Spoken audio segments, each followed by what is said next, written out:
السلام عليكم ورحمة الله وبركاته، أهلا بيكم في حلقة جديدة من داف جيكس أكاديمي. في الحلقة دي هنتكلم عن حاجة مهمة جدا وهي البوينترز في السي. ومن أول الحلقة دي أو من أول البوينترز فاحنا بدأنا نخش في حاجات مور ادفانسد شوية عن الحاجات بتاعة البيجنرز أو الناس المبتدئين في دراسة البرمجة أو دراسة السي عامة. هنبدأ دلوقتي بحاجة بسيطة جدا أخدناها قبل كده، واحنا قلنا لما بنيجي نعرف حاجة زي مثلا متغير اسمه x فبنقول int x بتساوي 10. طيب ايه اللي بيحصل؟ اتفقنا ان الميموري بيتخزن لها مكان او بيتحفظ لها مكان على قد الحاجه اللي انا طالبها، اللي هي ال4 بايت اللي هي الانت. بيتحجز 4 بايت عندي في الميموري اسمهم اكس، بيتحط فيهم رقم 10. طيب ازاي ده بيحصل؟ خلونا كده نتخيل حاجه بسيطه جدا، ان انا كل مكان في الميموري ليه عنوان. بمعنى خلونا نجيبها بطريقه مبسطه اكتر او نشرحها بحاجه من حياتنا العمليه. فكرة انت والناس اللي حواليك او المجتمع اللي حواليك، كل واحد فيكم بيبقى عنده عنوان لبيته. لما تحب تتواصل مع حد بتتواصل معاه عن طريق العنوان ده، او كل واحد مننا عنده ايميل ادرس، عنده ايميل بتبدأ عايز تبعت له حاجة او عايز تكلمه، نفس الفكرة. او كل واحد فينا عنده رقم تليفون وهكذا، نفس الكونسبت. هنا ايه اللي بيحصل عندنا في الميموري؟ كل مكان في الميموري عندنا ليه ادرس، ليه عنوان برقم معين، بيبقى ليه رقم معين، وكل ادرس بيبقى ليه رقم غير التاني. يعني كل مكان في الميموري ليه رقم غير التاني، بحيث لو انا عايز اعرف المكان بتاع الحاجه دي فين، عايز اعرف الحاجه دي اتخزنت فين في الميموري بتاعتي او في الرامات بتاعتي، بعرف عن طريق العنوان ده. فيبقى زي ما خلينا متفقين احنا بنتكلم على حاجه زي حياتنا الطبيعيه جدا. الميموري عباره عن، خلينا نتخيلها بصوره افضل، ان انت مثلا لو عندك دولاب او لو عندك شويه ارفف تحت بعضها، وانت مرقم الارفف بتاعتك دي، وكل رف منهم انت حاطط له رقم معين. فانت عارف ان الرف الاولاني انت مسميه ده رف كتب كذا، والرف التاني ده رف مجلات، والرف التالت ده رف مش عارف ايه، ايا كانت الحاجه دي. نفس الفكره بتنطبق على الميموري عندنا. طيب احنا حجزنا مكان دلوقتي في الميموري وحطينا فيه رقم 10 والمكان ده اسمه اكس. جميل. طيب افرض انا عايز اعرف المكان ده، عايز اعرف العنوان بتاع الاكس ده، وعايز اعرف العنوان اللي متخزن فيه العشرة اللي انا خزنتها دي، اللي هي الاكس، اللي هم الاربعة بايت. انا عايز اعرف العشرة دي اتخزنت فين في الاربعة بايت دول، او اتخزنت فين في الرامة بتاعتي. بكل بساطة هنعمل برنت اف. الطبيعي بتاعنا كنا بنيجي نعمل برسنتج دي بالمنظر ده، بعد كده بقول له هنا اطبع لي الاكس بتاعتي، فكان بيطبع لي العشرة. تمام. اجي ارن، هيقوم طبع لي العشرة بتاعتي. طيب انا دلوقتي عايز اعرف المكان بتاع الاكس، كل اللي انا هعمله هزود علامة امبرساند. تمام. ان انا بقول له هات لي المكان بتاع الاكس. طيب انا عايز اعرف المكان ده عن طريق النظام العشري اللي هو اللي احنا ماشيين بيه في حياتنا الطبيعيه، اللي هو من 0 ل9، ولا عن طريق الهكساديسيمال؟ غالبا بنشتغل بطريق الهكساديسيمال، اللي هو بيبقى فيه من 0 لحد 9، وبعد كده بتبدا اي بي سي دي لحد اف. فهنكتب هنا برسنتج اكس. ايه برسنتج اكس دي؟ معناها اطبع لي الرقم او اطبع لي العنوان بتاع الاكس بالهكساديسيمال. يبقى انا هنا زودت الامبرساند في البرنت اف، ما تتلخبطش ما بينها وما بين السكان اف. هنا انا زودت ده، مجرد ما زودت الامبرساند هنا قلت له ايه؟ قلت له قول لي المكان بتاع الاكس دي فين في الميموري. طيب دلوقتي انا عايزه يطبع لي المكان ده بنظام الهكساديسيمال، فبعمل برسنتج اكس. لما اجي دلوقتي اعمل رن، طبع لي هنا رقم غريب جدا اسمه 60 اف اف 0 سي. ده مكان عندي او ده عنوان عندي في الميموري بتاعتي اتسيف فيه الاكس بتاعتي دي، او متخزن فيها ايه الحاجه اللي انا هحطها في الاكس. طيب لو انا عايز اطبعها بالنظام العشري بتاعنا العادي جدا اللي هو برسنتج دي، بابل رن، يديني هنا 6,356,748. ده الرقم اللي انا قلته من شويه بس بالنظام العشري. يعني الرقم اللي طلع لي من شويه ده نظام اللي هو ال16 اللي هو الهكساديسيمال، وده النظام العشري لو انا عملت برسنتج دي. يبقى ده الفرق ما بين البرسنتج دي وبرسنتج اكس لما اجي اعرف العنوان. ولو عايز اعرف العنوان بحط قبل الفاريبل بتاعي علامه امبرسنت زي اللي بنحطها في الاسكان اف. ومن هنا جت فكرة البوينترز. ايه هي البوينترز؟ احنا في الفترة اللي فاتت كلها اتعاملنا مع الفاريبلز بتاعتنا وخزناها خلاص في الميموري، وقلنا ان احنا بنديها اسم معين عشان نقدر ننادي عليها بعد كده. طيب افرض انا دلوقتي مش عايز اتعامل مع الفاليوز، مش عايز اتعامل مع رقم 10 او اتعامل مع الاكس، لا انا عايز اتعامل مع الاماكن بتاعت الميموري بتاعتي. عايز اعرف الحاجات اللي موجوده عندي في الميموري، عايز اكسسها عن طريق العناوين، او عايز ان انا اتعامل معاها عن طريق العناوين بتاعتها مش عن طريق الفاليوز بتاعتها. يعني هنا لما اجي اطبع الاكس بتاعتي بطريقه عاديه جدا هنا بالبرسنتج دي بيطلع لي 10. طيب احنا دلوقتي عايزين نتعامل مع العناوين، وهنعرف ليه في الحلقه اللي جايه او في الحلقه اللي بعد اللي جايه ليه انا محتاج فكره العناوين دي لما نيجي ندرس حاجه اسمها فانكشنز. طيب يعني ايه بوينتر؟ هي مجرد حاجه انت بتشاور بيها. فخلونا نجيب دلوقتي كده الوان نوت مثلا. طيب ايه اللي بيحصل دلوقتي؟ انا لما جيت قلت له انت اكس بتساوي 10، قام راح دور لي على مكان فاضي في الميموري، قام حط فيه ال10، والمكان ده فلنفترض افتراضا ان هو 4 اصفار، ده العنوان بتاعه، يبقى ده بالنسبه لي هنا كده الادرس. طيب عباره عن 4 اصفار، لقاه فاضي، قام حط لي فيه ال10 بتاعتي اللي انا عايز احطها دي، وقام قال لي ان المكان ده اسمه اكس. طيب لو انا دلوقتي عايز اعمل بوينتر، عايز حاجه تشاور لي بكل بساطه، عايز حاجه في اللغه بتاعتي اللي هي بتاعت البرمجه اللي هي سي، عايز حاجه تشاور لي على المكان دوت، بحيث ان انا اقدر اتعامل مع المكان دوت عن طريق العنوان بتاعه، مش عن طريق القيمه اللي جواه. بمعنى انا دلوقتي عندي القيمه اللي جواه هي عباره عن 10، انا خلاص دي حاجه احنا عارفينها وخلاص يعني شبعنا منها، خلاص فاهمينها كويس جدا. انا دلوقتي عايز اتعامل مع العنوان بتاعي ده، عايز ان انا اوصل للمكان ده عن طريق العنوان، فبعمل له حاجه اسمها بوينتر. ايه البوينتر؟ ما هو الا حاجه بتشاور. فخلونا كده نجيب درو هنا كده، انا عايز حاجه تشاور لي على المكان ده، تشاور لي على المكان اللي هو 4 اصفار، اللي هو لو انا جيت قلت له اطبع لي الحاجه اللي جوه المكان ده، هيطبع لي 10 او هيطبع لي الاكس، ايا كانت قيمه الاكس بتاعتي دي. فبالتالي دلوقتي هحجز مكان للبوينتر بتاعي. احنا متفقين ان اي حاجه عندنا في البروجرامنج عامه، او انا بتعامل مع الكمبيوتر، مفيش حاجه موجوده في الهواء، لازم كل حاجه في الدنيا انا احجز لها مكان او واخد لها حيز من الكمبيوتر بتاعي. هو بتفصيل اكتر، انا واخد لها حيز من الرامات بتاعتي، حاجز لها مكان بحيث ان انا لما عاوزها الاقيها، ما فيش حاجه بتبقى موجوده في الهواء كده. فبالتالي انا هعمل حاجه اسمها بوينتر، فلنفترض ان انا هسمي البوينتر ده مثلا بي تي اختصارا للبوينتر مثلا، او هتلاقوا دايما بيتقال عليه بي تي ار. طيب ايه البي تي ار ده؟ انا كده شفت المكان اللي هو 0003، قلت له بص يا بوينتر، او انا هسميك هنا، هاخد المساحه دي او هاخد المكان الفاضي ده، انا هسميه بوينتر. انا دلوقتي هستغل المساحه اللي عندي في الرامات دي اللي هي اللي هنا دي كده، هحط فيها حاجه تشاور لي على ادرس او تشاور لي على عنوان بتاع حاجه تانية.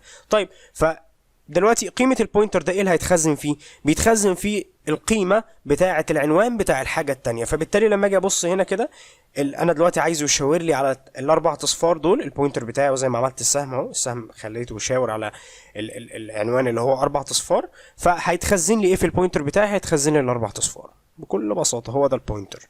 يبقى انا دلوقتي لما عاوز اروح للاربع اصفار، عندي حاجه اسمها بي تي ار تخليني اقدر ان انا اتعامل مع الاربع اصفار دول، او اقدر اتعامل مع الحاجه اللي جوه الاربع اصفار. يبقى تاني بكل بساطه ايه فكره البوينتر؟ انا دلوقتي الطبيعي لما اجي اتعامل مع الميموري بتاعتي بعمل ايه بكل بساطه؟ باجي هنا هو قال انت اكس بتساوي 10، بيدور على مكان فاضي في الميموري يحط فيه ال10 ويسمي لي المكان ده اكس. بس المكان ده كده كده احنا متفقين ان الميموري عباره عن عناوين، تمام؟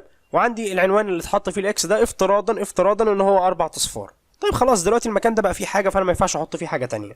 طيب انا دلوقتي عايز اتعامل مع ال10 دي مش عن طريق الاكس، ان انا اجي اقول له اطبع لي اكس، او اقول له اطبع لي كذا، او اقول له اكس زائد 5 اكس زائد 6، لا ده انا عايز اتعامل مع العنوان بتاعها، عايز ان انا اوصل لها عن طريق العنوان مش عن طريق اسم الفاريبل. يبقى تاني انا عايز اوصل للحاجه بتاعتي عن طريق عنوانها في الرامات بتاعتي او في الميموري بتاعتي، مش عن طريق اسم الفاريبل بتاعي. فبكل بساطه بعمل ايه؟ بدور على مكان فاضي في الميموري، تمام؟ بستغل المكان ده، بقول له اعمل لي فيه حاجه، بسميه زي ما سميت هنا اكس، هسمي هنا بي تي ار. قلت له خد لي المكان اللي اسمه بي تي ار ده كده، اللي هو العنوان بتاعه بثلاث اصفار 3، قلت له سميه لي بي تي ار، وخزن لي فيه العنوان بتاع ال10. يبقى خد لي العنوان اللي هنا ده كده، اللي هو الاربع اصفار ده، خزنه لي هنا، بحيث ان انا عن طريق البي تي ار ده اقدر اوصل للاكس بتاعتي عن طريق العنوان مش عن طريق الاكس. خلونا نعرف السنتكس بتاع البوينترز بيتكتب ازاي، او ازاي ان انا ابدا ان انا اعمل الحركه اللي انا عملتها دي، ان انا اخد مكان من الرامه احط فيه بوينتر، واخلي البوينتر ده يشاور لي على عنوان بتاع حاجه تانية عندي. طيب يبقى احنا متفقين من الاول خالص ان احنا اي حاجه بنتعامل معاها بنخزن لها مكان في الميموري عشان نقدر ان احنا ناكسسها. طيب بكل بساطه احنا عملنا هنا انت اكس بتساوي 10. انا بكل بساطه هعمل حاجه جميله جدا جدا جدا، ان انا هقول ايه؟ اول حاجه السنتكس بتاعي هو زي ما انا باجي اقول انت اكس مثلا بتساوي 10، بلاش بتساوي 10 دي، قلت انت اكس بس. ايه الفرق ما بين انت اكس؟ يبقى انا قلت له احجز لي مكان في الميموري وسميه لي اكس، واحجز لي 4 بايت على اساس الداتا تايب اللي انا اعمله هنا. نفس الفكره، انا عايز بوينتر يشاور على ايه؟ لو البوينتر بتاعي هيشاور على انت بكتب انت. طب لو البوينتر بتاعي هيشاور على تشار او كار هكتب كار. طب لو البوينتر بتاعي هيشاور على فلوت بكتب فلوت، ايا كان. فانا دلوقتي عايز بوينتر هيشاور لي على الانت اكس، اللي هي دلوقتي الاكس عندي ب10، وانا عايز زي ما عملنا من شويه في الوان نوت بتاعي ان انا عايز اشاور على انت، لان انا عندي الاكس دي بانت، يبقى انا هعمل بوينتر من نوع انت. يبقى على حسب الحاجه اللي انا هشاور عليها باخد نفس الداتا تايب بتاعها واعمل منه بوينتر. فهنقول انت بي تي ار بكل بساطه، انت بي تي ار خلاص انا كده قلت له احجز لي مكان اسمه بي تي ار. طيب ايه اللي يخليه يفرق ما بين ان انا هخزن هنا عنوان او ان انا هخزن هنا انتجر عادي؟ يبقى انا لما بقول له انت اكس بتساوي 10 يبقى هو عارف، او بلاش بتساوي 10، لو انا قلت له انت اكس بس هو عارف كده ان الاكس دي حاجز لها خلاص ال 4 بايت وهيخزن فيها رقم من نوع انت.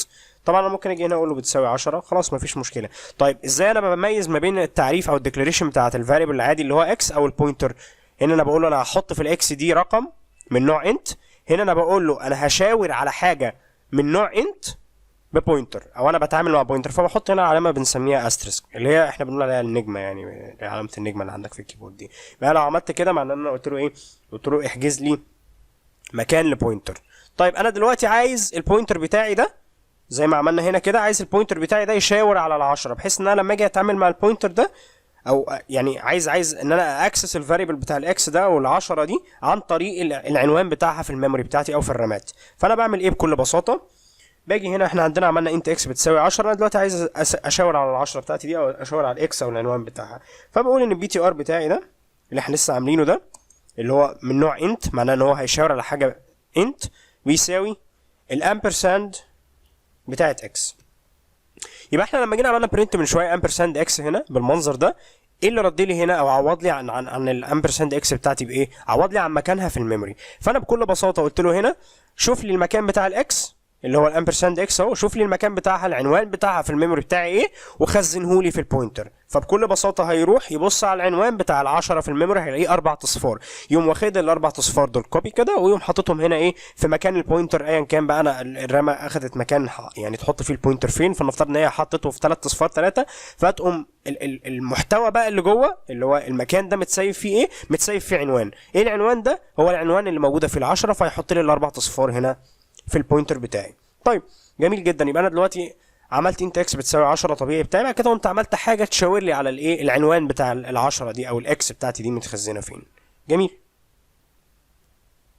دلوقتي انا عايز اتاكد من الكلام اللي انا قلته من شويه. ايه هو الكلام اللي انا عايز اتاكد منه؟ عايز اتاكد من ان الاكس بتاعتي دي متخزنه في عنوان، وان العنوان ده هيتحط عندي في البي تي ار، وان البي تي ار ده ليه عنوان تاني في الرامات بتاعتي. فهنعمل ايه بكل بساطه؟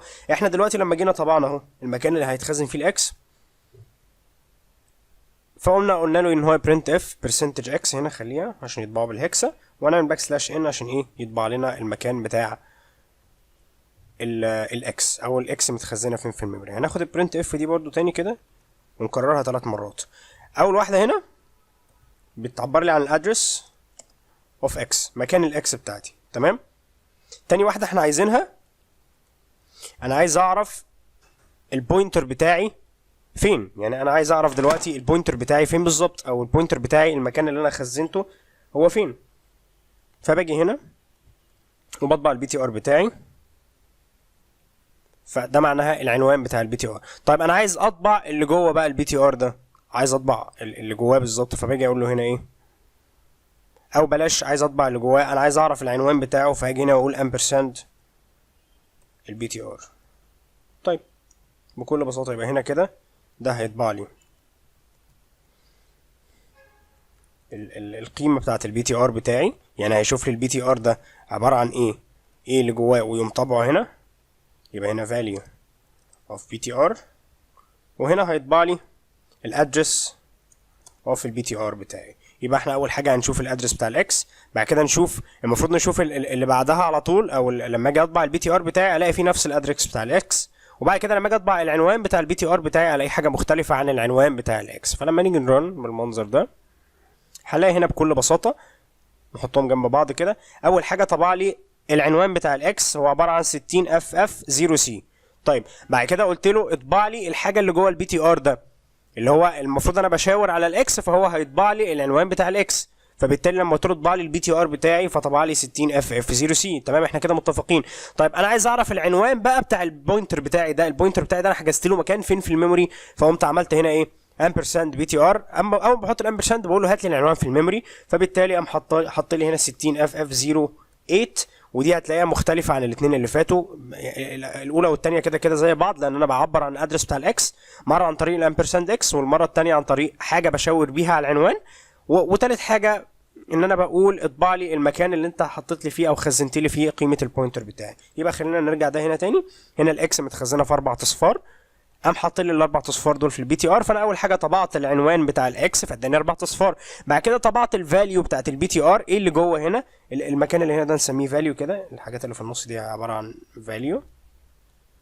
طيب ايه الفاليو اللي عندي هنا؟ الاكس متساوي فيه 10، البوينتر بتاعي متساوي فيه المفروض ايه او متخزن فيه ايه؟ متخزن فيه العنوان بتاع ال10. فبالتالي لما جيت طبعت اللي جوه البي تي ار ده اداني العنوان بتاع ال10 اللي هو اللي احنا لسه شايفينه من شويه، اداني نفس الرقم. طيب لو عايز اعرف بقى العنوان بتاع البي تي ار بتاعي ده في الميموري، عايز اخليه يطبع لي 0003، فبقول له اطبع لي هنا، بحط هنا قبلها امبرساند بالمنظر ده. طيب فلنفترض دلوقتي ان انا عايز اعمل نفس الحركه اللي كنت بعملها من شويه، اما اجي اقول مثلا هنا int y وبس، لسه ما حطيتش فيها قيمه معينه، يعني هي انا لسه قدامها هحدد الواي دي هتبقى ايه في الكود بتاعي بعد كده.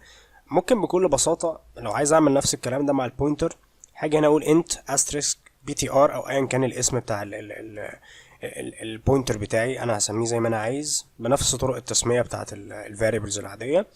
طيب انا دلوقتي عايز البي تي ار ده يشاور لي على ولا حاجه، فبقول ان البي تي ار بتاعي ده بيساوي حاجه اسمها null. خلينا نكتبها كده null بتبقى كلها كابيتال. ايه النال ده؟ النال ده بكل بساطه هو لا شيء، بمعنى ان انا دلوقتي لو جيت قلت له اطبع لي القيمه بتاعه البوينتر بتاعي اللي هو ده، بدأ انا دلوقتي كنت مخليه يشاور لي من شويه على ايه؟ المكان بتاع الاكس. لا انا عايز دلوقتي اطبع، عايزين نعمل print اف هنا percentage x، عايزه يطبع لي البي تي ار بتاعي.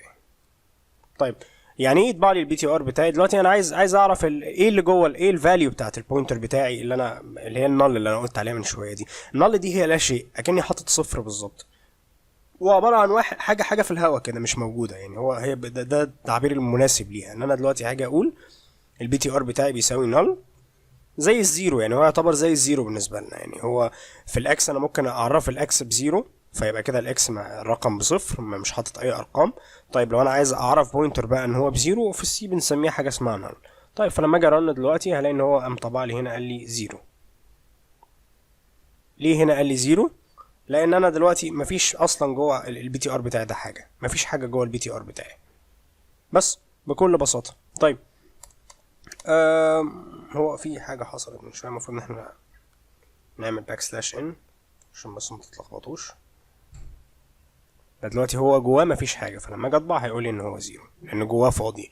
طيب لو انا مش عايزه بنال، عايزه يشاور على حاجه، باخد الفاريبل بتاعنا عايزه يشاور على المكان بتاع الاكس، فهو كاتب هنا امبرساند بالمنظر ده اكس، يبقى شاور لي، خد لي العنوان بتاع الاكس ده وحطه لي في البي تي ار، حطه لي كفاليو للبي تي ار. وطبعا البي تي ار ده ليه عنوان في الميموري زي غيره او اي حاجه، فهنا تلاقي بقى ليه قيمه معينه اللي هي بتاعه الاكس اللي هي مكان الاكس. طيب ايه الاوبريشنز اللي ممكن اعملها على البوينتر دلوقتي؟ انا لو عندي اكس ممكن اقول اكس بتساوي اكس زائد 5 صح؟ فكر كده هتلاقي ان هو ممكن مفيش اي مشكله. ممكن اقول اكس بتساوي اكس ضرب 5، ممكن اقول ناقص، ممكن اقول اي حاجه عادي اي فاريبل، واتكلمنا عن الموضوع ده في الاوبريشنز الحلقه بتاعت الاوبريشنز. طيب انا دلوقتي عايز اتكلم عن البوينترز انا بتعامل معاها ازاي. فنفترض دلوقتي ان انت عندك في الشارع، لو انت مثلا في مصر هتلاقي ان العمارات مترقمه، يعني تلاقي عماره رقم 1 وعماره رقم 2 ورقم 3 ورقم 4، كل عماره ليها عنوان، يعني الرقم بتاعها ده جزء من ضمن العنوان بتاع العماره بتاعتك او من ضمن بيتك.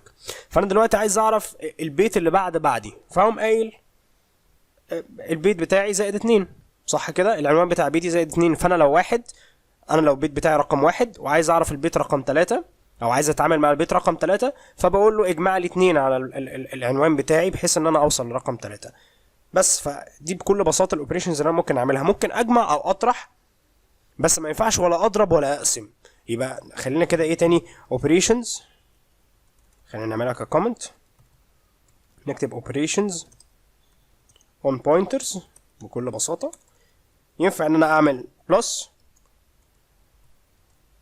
او ان انا اعمل ماينس او ان انا اعمل الديكريمنت بتاعتي اللي هو ان انا اقلل ماينس اقلل 1 او ان انا ازود 1.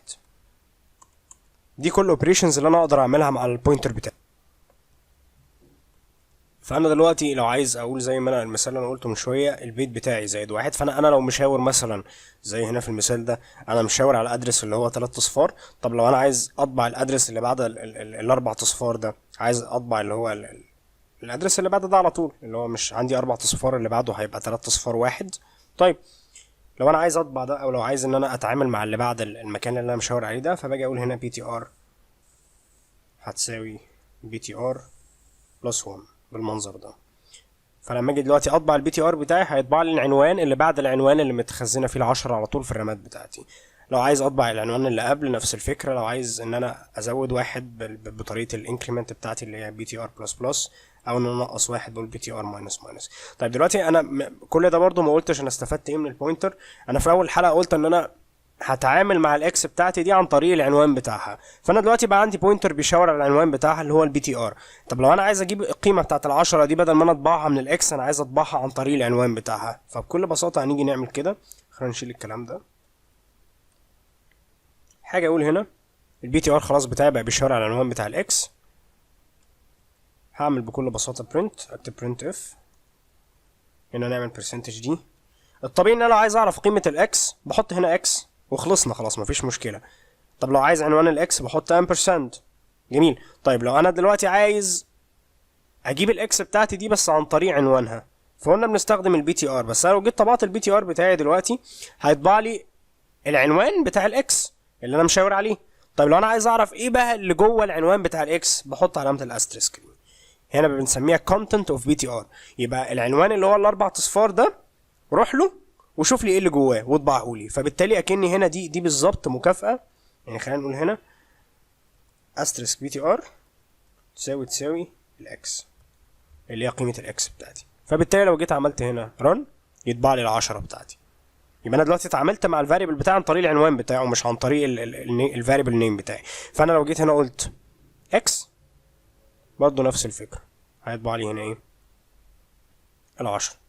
طيب خلينا نراجع تاني بسرعه كده. لو انا دلوقتي عايز اعمل العنوان بتاع الاكس، فهحط %x اللي هو بيتهيألي هنا كده مثلا، ده افتراضا 4 اصفار ايا كان بقى العنوان في الميموري. لما اجي ارن دلوقتي هيديني الرقم ده بالديسيمال. احنا عايزين نتعامل مع هيكسا ديسيمال نظام ال16.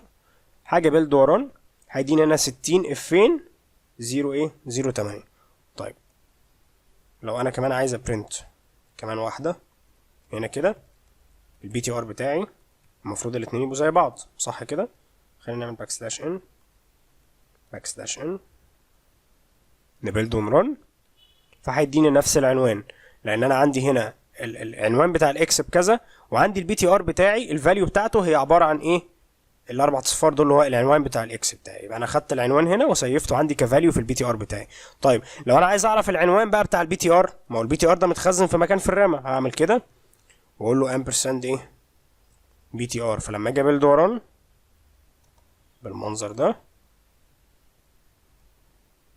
هيطبع لي هنا اهو اول اتنين زي بعض اللي هو مكان الاكس، وبعد كده البوينتر بتاعي اللي هو بيشاور على مكان الاكس، بعد كده مكان البوينتر بتاعي اللي اتحجز، او المكان اللي انا حجزته للبوينتر بتاعي عشان احط جواه حاجه في الميموري بتاعتي اللي هو هيبقى ايه؟ حاجه مختلفه عن الاتنين اللي فاتوا. طيب لو انا دلوقتي عايز اتعامل مع البوينتر بتاعي، او اتعامل مع الاكس بتاعتي دي عن طريق عنوانها مش عن طريق الاكس، فباجي اقول له اطبع لي، روح لي للBTR، العنوان اللي جوه الBTR.